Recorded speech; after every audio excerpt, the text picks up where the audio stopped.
Hello दोस्तों, स्वागत है आपका हमारे YouTube चैनल में। तो देखिए, भारतीय संविधान में आज एक नए टॉपिक की चर्चा करनी है और वो है लोक सेवा आयोग। ठीक है, तो लोक सेवा आयोग पहले तो हम प्रारंभिक आपको जानकारी की चर्चा करेंगे। इसके बाद जो है संघ लोक सेवा आयोग की चर्चा करेंगे, कैसे इसका नाम जो है संघ लोक सेवा आयोग यानी यूपीएससी हुआ। ठीक है, तो पहले इसका नाम आईसीएस था यानी इंपीरियल सिविल सर्विस था, और फिर बाद में इसका नाम जो है संघीय लोक सेवा आयोग हुआ यानी फेडरल नाम दिया गया था, फेडरल यूनियन या फेडरल पब्लिक सर्विस कमीशन। और बाद में जो है 26 जनवरी 1950 को इसका नाम हो गया यूपीएससी। तो इसका गठन कैसे हुआ? तो आज तो यूपीएससी आपका कहाँ पे है? दिल्ली में है, लेकिन पता है जब इसकी स्थापना हुई थी तो ये पहले इलाहाबाद में स्थापित किया गया था। ठीक है, तो इसके लिए कई कमीशन गठित हुए थे। और इसकी शुरुआत कैसे होती है तो आप लोगों ने पढ़ा था कि ब्रिटिश काल में जब ब्रिटिश शासन यानी अंग्रेजों का दौर था, तो पहले जो है इन लोक सेवकों की नियुक्ति होती थी। एक कॉलेज था हैलीबरी, कौन सा कॉलेज? हैलीबरी कॉलेज था, उसके द्वारा की जाती थी। और बाद में जो है बोर्ड ऑफ डायरेक्टर्स द्वारा इनकी नियुक्ति की जाने लगी। लेकिन पता है आपको 1854 में जब लॉर्ड मैकाले आए, तो लॉर्ड मैकाले के समय जो है एक कमेटी गठित की गई। और फिर बाद में जो है लोक सेवकों के लिए जो है आयु का निर्धारण किया गया। तो आयु बदली गई, कभी 18 से 21 की गई, फिर 17 से 21 की गई। तो कब कब जो है घटाई और बढ़ाई गई उसकी चर्चा करेंगे। और फिर इसके लिए आयोग कई गठित हुए। पहला आयोग गठित हुआ था एचिसन आयोग 1886 में। कब? एचिसन आयोग 1886 में। और उसने क्या रिपोर्ट दी थी उसकी चर्चा करेंगे। बाद में 1912 में जो है इस लिंगटन आयोग का गठन किया गया था। कौन सा आयोग? इस लिंगटन, उसने भी अपनी रिपोर्ट सौंपी। फिर 1923 में ली कमीशन का गठन हुआ और इसी ली कमीशन की रिपोर्ट के आधार पर 1926 में जो है इलाहाबाद में लोक सेवा आयोग का गठन किया गया, जिसमें एक अध्यक्ष थे और अध्यक्ष थे सर रोजर पार्कर और इसके 4 सदस्य थे। ठीक है, और फिर इसका नाम क्या रखा गया था? आईसीएस यानी इंपीरियल सिविल सर्विस। भी आगे चल करके जैसे अभी हमने बताया इसका नाम जो है फेडरल पब्लिक सर्विस कमीशन किया गया या संघीय लोक सेवा आयोग। फिर 26 जनवरी 1950 को इसको यूपीएससी नाम दिया गया यानी संघ लोक सेवा आयोग दिया गया। और कहते हैं फिर इसी में जो है आईएएस भी इसका नाम दिया गया। तो आईएएस के यदि आ जाए प्रणेता कौन थे नाम देने वाले, तो सरदार वल्लभ भाई पटेल थे। ठीक है, तो आईएएस के प्रणेता माने जाते हैं सरदार वल्लभ भाई पटेल। और फिर ये सेवाएं कैसी हैं उनकी हम चर्चा करेंगे कि संघ लोक सेवा आयोग जो है 3 प्रकार की परीक्षाएं होती है। एक होती है अखिल भारतीय सेवाओं की परीक्षा, दूसरी होती है संघ या केंद्र की सेवाओं की परीक्षा, और तीसरी होती है जो राज्य स्तरीय होती है, राज्य की परीक्षाएं होती है ना। तो अखिल भारतीय सेवाएं क्या होती है उनकी चर्चा करेंगे, जैसे आईएएस, आईपीएस और आईएफएस। ये 3 अखिल भारतीय सेवाएं हैं और इनको सृजन का अधिकार दिया गया है राज्यसभा को। किस अनुच्छेद के तहत? अनुच्छेद 312। ठीक है, फिर हम चर्चा करेंगे कि लोक सेवा आयोग में जो अध्यक्ष होते हैं और सदस्य होते हैं उनके जो है कार्यकाल कितने वर्ष का होता है? तो अध्यक्ष का होता है 6 वर्ष या 65 वर्ष की आयु तक, और जो सदस्य होते हैं उनका 6 वर्ष या 62 वर्ष की आयु तक होता है। ठीक है, उनको कैसे हटाया जाएगा उनकी चर्चा करेंगे। ठीक है, तो चलिए थोड़ा सा बेसिक जान लेते हैं, प्रारंभिक इतिहास जान लेते हैं। तो लिखिए पहला पॉइंट, देखो ब्रिटिश शासनकाल में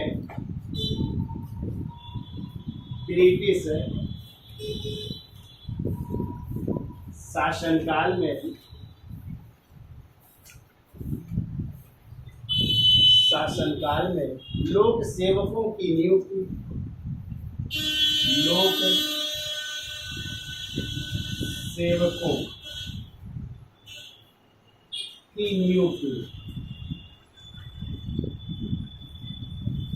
कौन करता था? पहले तो लिखो हैलीबरी कॉलेज द्वारा, हैलीबरी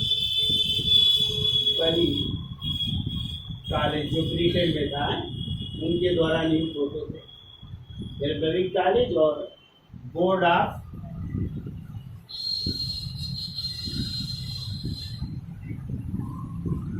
ऑफ डायरेक्टर्स द्वारा, बोर्ड ऑफ डायरेक्टर द्वारा इनकी नियुक्ति की जाती थी। ठीक है, ब्रिटिश काल में है। तो ब्रिटिश काल में भारत में लोक सेवकों की नियुक्ति का चयन हेलीबरी कॉलेज की एक चयन समिति, हेलीबरी कॉलेज की एक चयन समिति तथा बोर्ड ऑफ डायरेक्टर्स द्वारा किया जाता। बोर्ड ऑफ डायरेक्टर्स द्वारा किया जाता। फिर वो 1854 में लॉर्ड मैकाले की अध्यक्षता में, लॉर्ड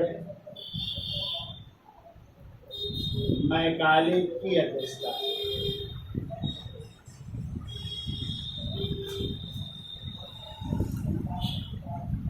तो लॉर्ड मैकाले की अध्यक्षता में एक कमेटी गठित हुई थी। तो देखो में गठित है, लॉर्ड मैकाले की अध्यक्षता में गठित है the committee of Indian civil services, the committee of Indian civil services, civil services, ये कमेटी गठित की गई किसकी अध्यक्षता में? लॉर्ड मैकाले की अध्यक्षता में। ठीक है, ने लोक सेवकों की नियुक्ति प्रतियोगी परीक्षा के आधार पर, प्रतियोगी परीक्षा के आधार पर कराने का सुझाव दिया। छूट गया क्या? प्रतियोगी परीक्षा के आधार पर कराने का सुझाव दिया। अब देखो इसी के अनुसरण पर, इस कमेटी की सिफारिश पर जो है अगला पॉइंट देखो इसके अनुसरण पर भारतीय सिविल सेवा की पहली प्रतियोगी परीक्षा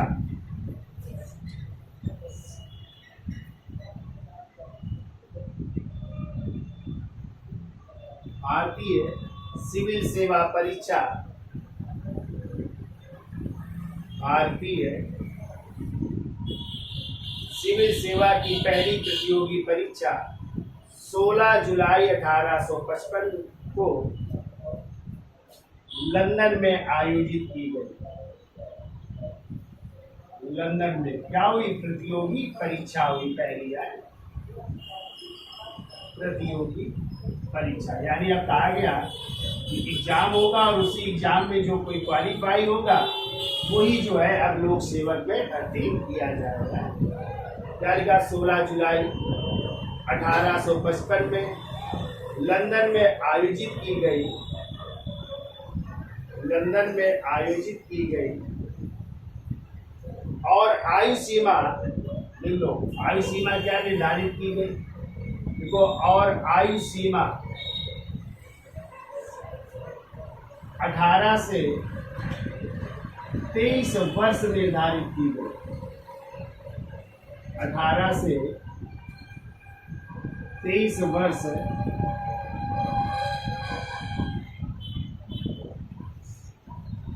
निर्धारित की गई।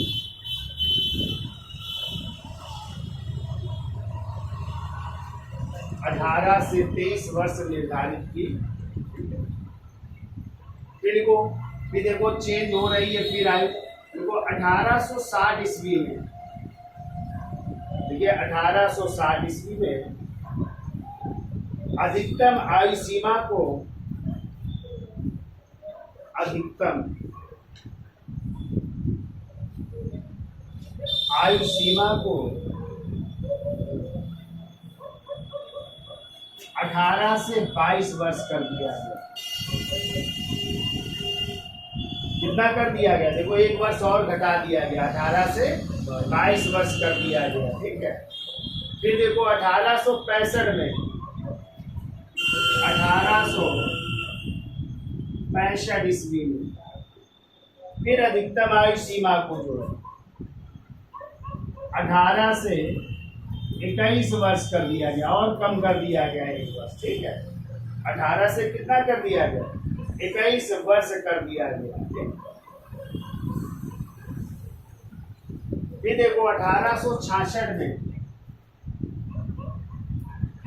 अब जो न्यूनतम आयु सीमा थी, न्यूनतम आयु सीमा, तो न्यूनतम आयु सीमा क्या थी, 18 वर्ष। तो न्यूनतम आयु सीमा को घटाकर कितने वर्ष कर दिया गया, 17 वर्ष कर दिया गया, ठीक है। तो देखो न्यूनतम आयु सीमा को 18 वर्ष से घटाकर 17 वर्ष कर दिया गया, यानी कह सकते हैं 17 से कितने 21 वर्ष कर दिया गया, ठीक है। 17 से 21 यानी न्यूनतम आयु सीमा घटा दी गई, 17 से 21 कर दिया गया, ठीक है। अब देखो जब आयु सीमा घटाई गई तो इसका विरोध किया एक भारतीय नेता ने आए, तो देखो अतः सुरेंद्र नाथ बनर्जी, अतः सुरेंद्र नाथ बनर्जी के नेतृत्व में, सुरेंद्र नाथ बनर्जी के नेतृत्व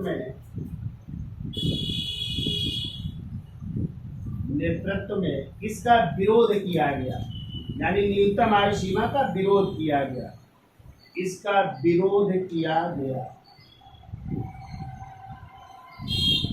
विरोध किया। और आपको पता है सुरेंद्र नाथ बनर्जी ने भी ICS की परीक्षा पास की थी, लेकिन घुड़सवारी की परीक्षा पास है नहीं कर पाए। तो क्वेश्चन आता है ना, प्रथम ICS परीक्षा पास करने वाले व्यक्ति तो सत्येंद्र नाथ टैगोर, ठीक है। और दूसरे नंबर में सुरेंद्र नाथ, फिर अरविंद घोष और बाद में फिर सुभाष चंद्र घोष ने भी ये परीक्षा पास की थी, ठीक है।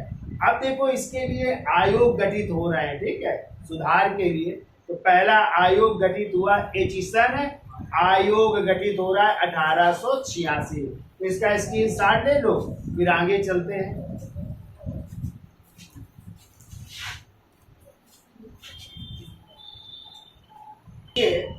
1886 में एक आयोग गठित हो रहा है, एचिसन आयोग। कौन सा आयोग?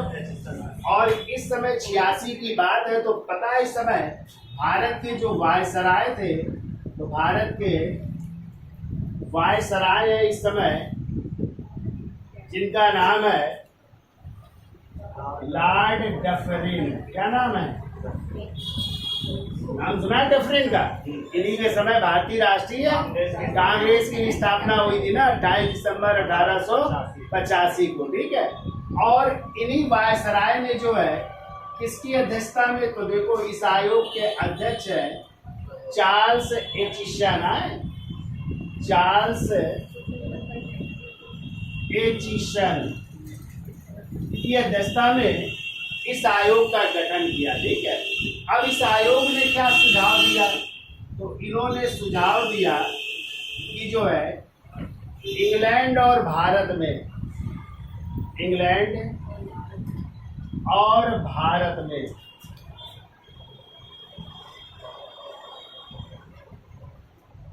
परीक्षा न कराने का सुझाव दिया, यानी एक साथ जो है परीक्षा न कराने का सुझाव दिया, एक साथ परीक्षा न कराने का सुझाव, न कराने का सुझाव कि ये परीक्षा एक साथ इंग्लैंड और भारत में नहीं होनी चाहिए। लेकिन जो है इन्होंने आयु सीमा को जो है, जो आयु सीमा थी उसको क्या कर दिया, बढ़ा दिया। और कितनी कर दी, यानी कहा आयु सीमा 18 से कितनी की जाए, 23 की जाए।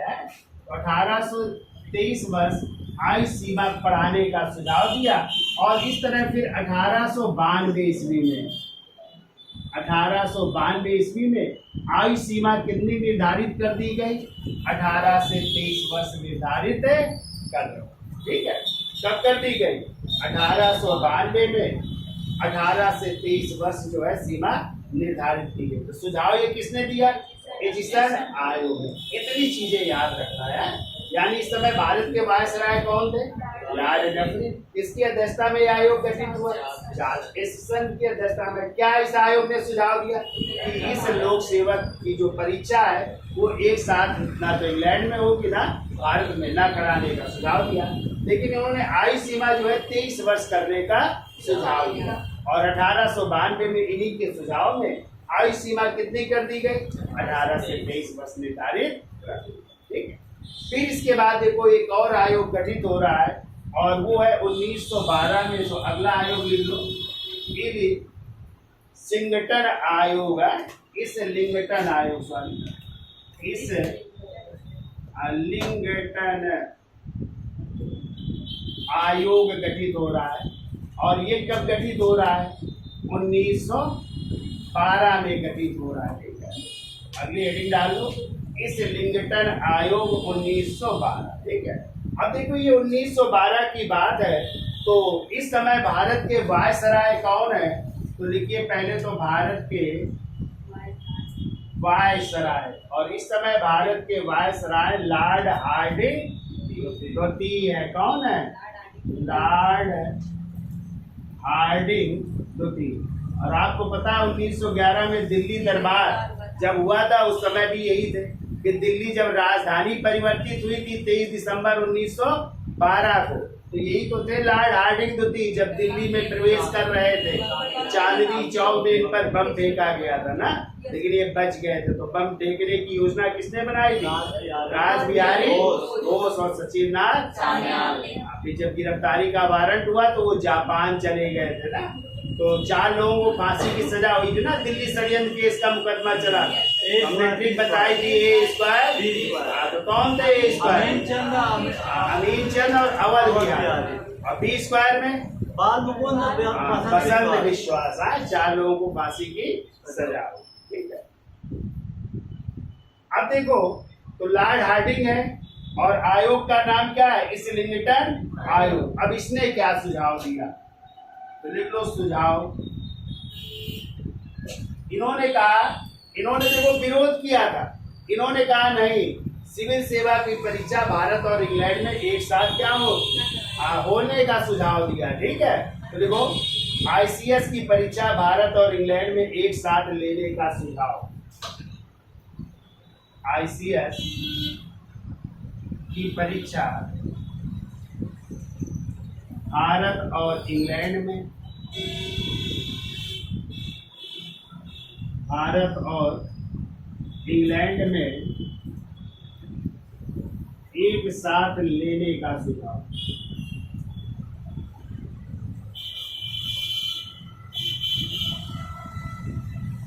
एक साथ लेने का सुझाव दे रहे हैं। ठीक है, और क्या दिया, तो जब 1919 का मॉन्टेग्यू चेम्सफोर्ड सुधार आया था, अब लोग पढ़ेंगे मॉन्टेग्यू चेम्सफोर्ड सुधार है, तो इस मॉन्टेग्यू चेम्सफोर्ड सुधार में कहा गया कि जो आईसीएस की 1/3 सीटें होंगी वो किसको दी जाएंगी, भारतीयों को नियुक्त करने का सुझाव दिया। ठीक है, यानी उच्च पदों पर 1/3 सीटें, 1/3 सीटों पर भारतीयों को नियुक्ति का सुझाव। यानी जो ये उच्च पद है उनमें 1/3 सीटें किसको मिलनी चाहिए, भारतीयों को जो है नियुक्त किया जाना चाहिए। ये भी सुझाव दिया जाता है किस अधिनियम द्वारा, मॉन्टेग्यू चेम्सफोर्ड सुधार द्वारा। ठीक है, फिर देखो पहली बार 1922 में, लिख लो 1922 में पहली बार आईसीएस की परीक्षा,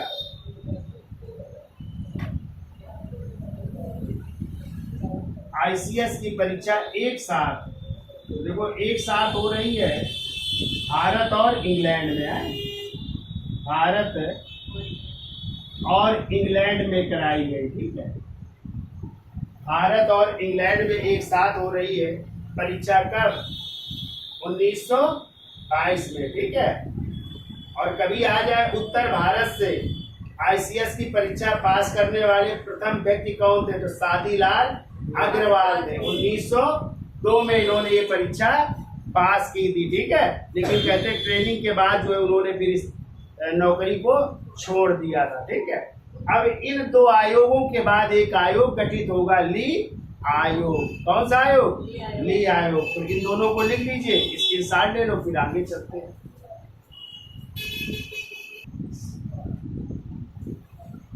तो देखिए अगला आयोग गठित हो रहा है ली आयोग। और ली आयोग कब गठित हुआ?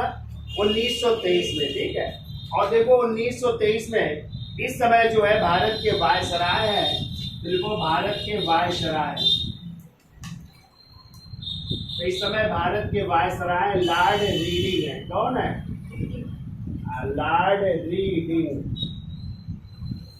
अब देखो इस आयोग ने क्या सुझाव दिया? इस आयोग ने सुझाव दिया जो आईसीएस परीक्षा थी ना, या जो लोक सेवा आयोग थी, उसको केंद्रीय लोक सेवा आयोग करने का सुझाव दिया और कहा इसकी स्थापना कहाँ होनी चाहिए? इलाहाबाद में, ठीक है। तो इलाहाबाद में भी 1926 में इसकी स्थापना की गई और इसमें जो है 5 सदस्यों की नियुक्ति की गई, जिसमें एक अध्यक्ष और 4 सदस्य। तो कहते हैं इसके प्रथम अध्यक्ष बने थे सर रोजर पारकर बने थे। कौन बने थे? सर रोजर पारकर, और 4 सदस्य बने थे, ठीक है। और आईसीएस का पहले नाम था इंपीरियल सिविल सर्विस नाम था। तो इंपीरियल की जगह जो है फिर जो है क्या किया गया? इंडियन शब्द किया गया। तो आईसीएस का नाम हो गया इंडियन सिविल सर्विस, 1926 में किया गया, ठीक है। तो इंडियन सिविल सर्विस हो गया।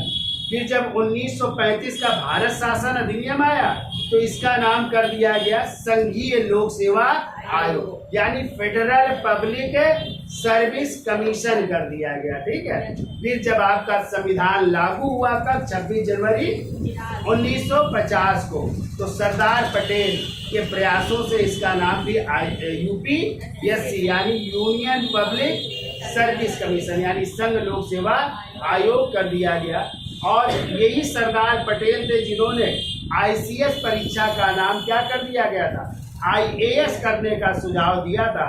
तो कभी आ जाए कि पटेल को भारतीय प्रशासनिक सेवा का जन्मदाता किसे माना जाता है? तो सरदार पटेल को माना जाता है, ठीक है। और भारत में सिविल सेवा का यदि जनक माना जाए तो लॉर्ड कॉर्नवालिस को।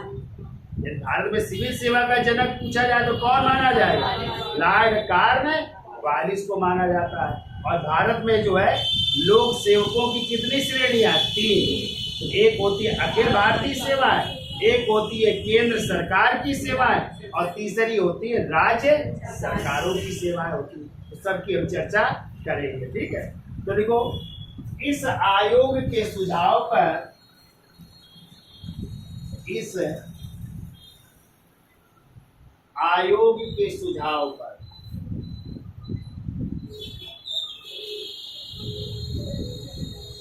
इस आयोग के सुझाव पर पहली बार लोक सेवा आयोग की स्थापना, पहली बार लोक सेवा आयोग की स्थापना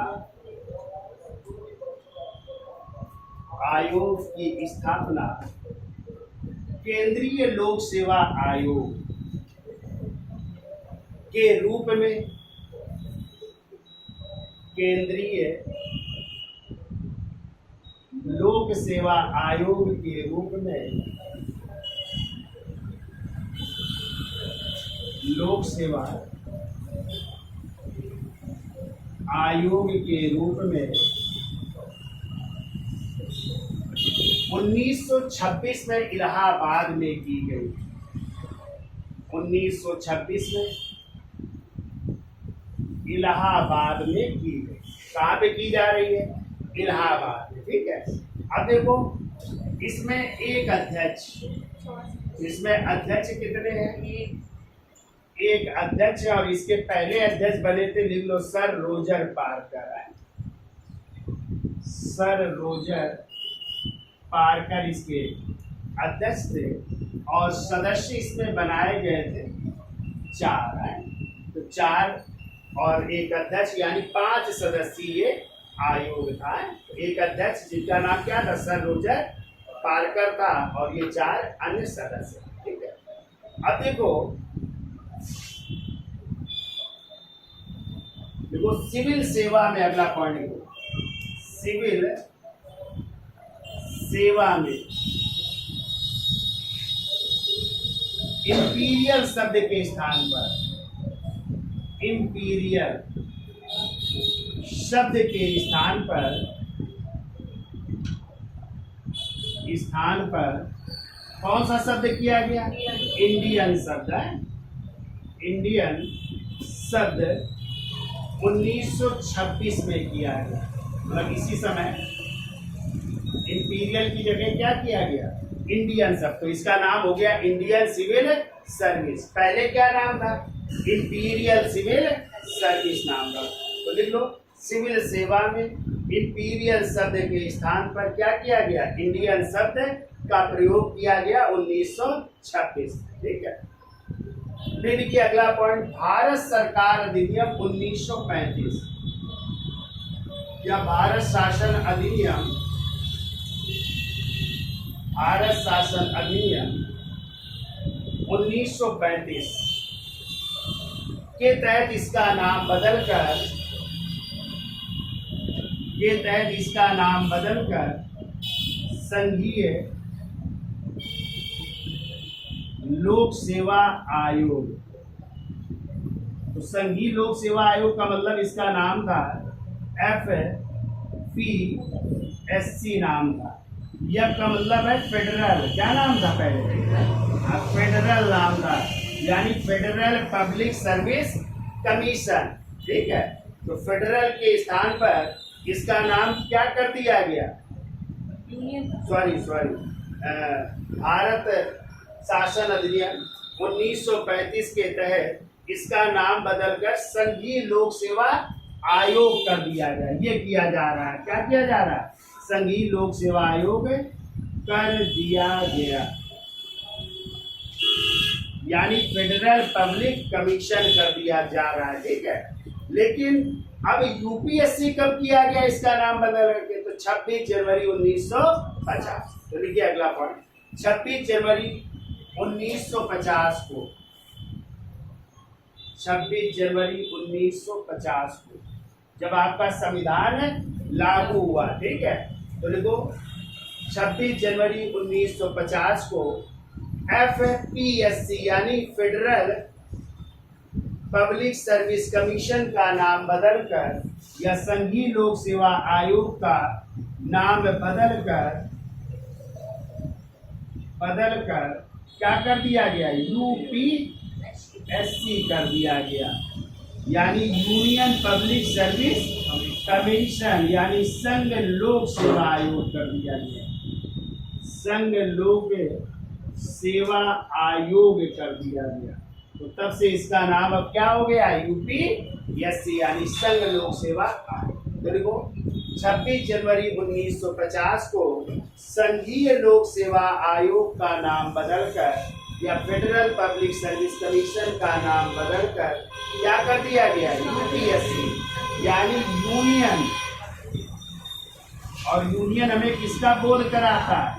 एकता का बोध कराता है। ठीक है, तो नाम बदलकर यूनियन पब्लिक सर्विस कमीशन यानी संघ लोक सेवा आयोग कर दिया गया।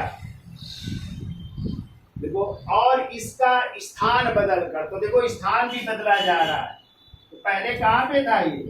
इलाहाबाद में। तो देखो इसका स्थान बदलकर नई दिल्ली कर दिया गया। तो संघ लोक सेवा आयोग कहाँ पे है इस समय? नई दिल्ली में है। तो देखो, और इसका स्थान बदलकर नई दिल्ली कर दिया गया, नई दिल्ली कर दिया। ठीक है, अगला पॉइंट देखो, एक ऐप लिख देते हैं। देखो, सरदार पटेल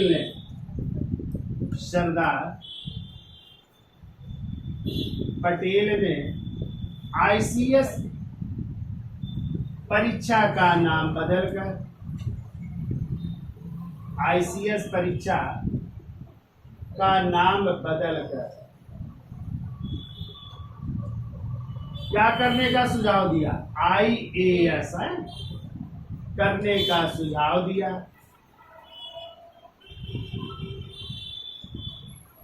IAS करने का सुझाव दिया, यानी इंडियन एडमिनिस्ट्रेटिव सर्विस, यानी भारतीय प्रशासनिक सेवा करने का सुझाव दिया। इसलिए सरदार पटेल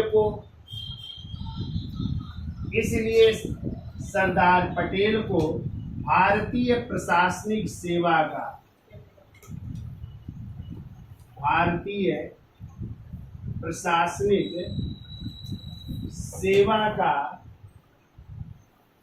जनक माना जाता है। तो किसे माना जाता है? सरदार वल्लभ भाई पटेल को। तो कई बार पूछा गया, याद रखिएगा कि भारतीय प्रशासनिक सेवा का जन्मदाता या जनक किसे माना जाता है? तो सरदार वल्लभ भाई पटेल। ठीक है, तो इसलिए सरदार पटेल को भारतीय प्रशासनिक सेवा का जनक माना जाता है। एक पॉइंट और लिखो, देखो भारत में सिविल सेवा का जनक यदि आ जाए, देखो भारत में सिविल सेवा का जनक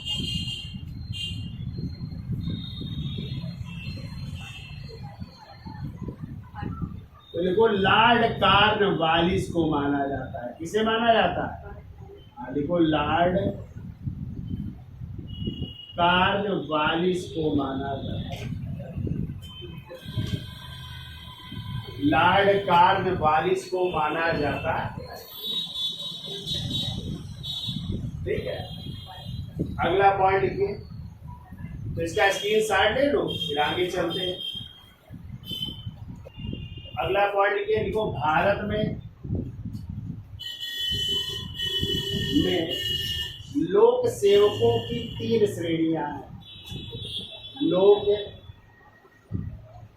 सेवकों की 3 श्रेणियां हैं।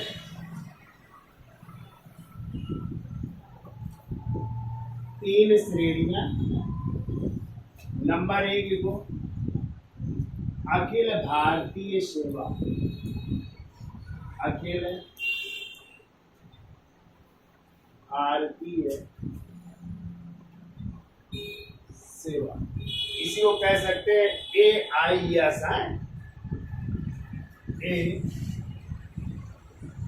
AIS यानी ऑल इंडिया सर्विस।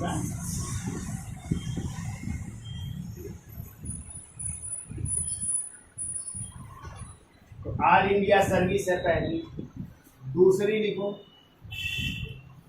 लिखिए केंद्र सरकार की सेवा। केंद्र सरकार की सेवा, केंद्र सरकार की सेवा है, इसको कहते हैं CGS है। क्या कहते हैं? CGS यानी central government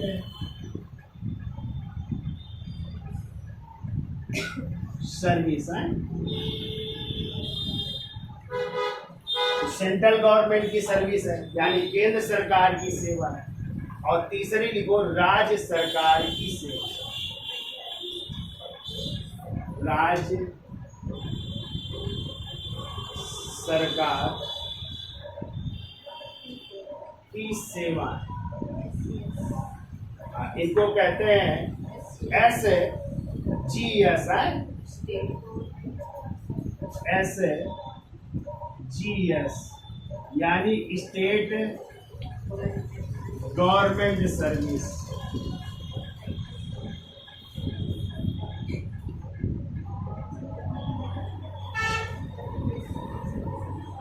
state government service या इसी को पब्लिक सर्विस आप स्टेट भी कह सकते हो। क्या कह सकते हो?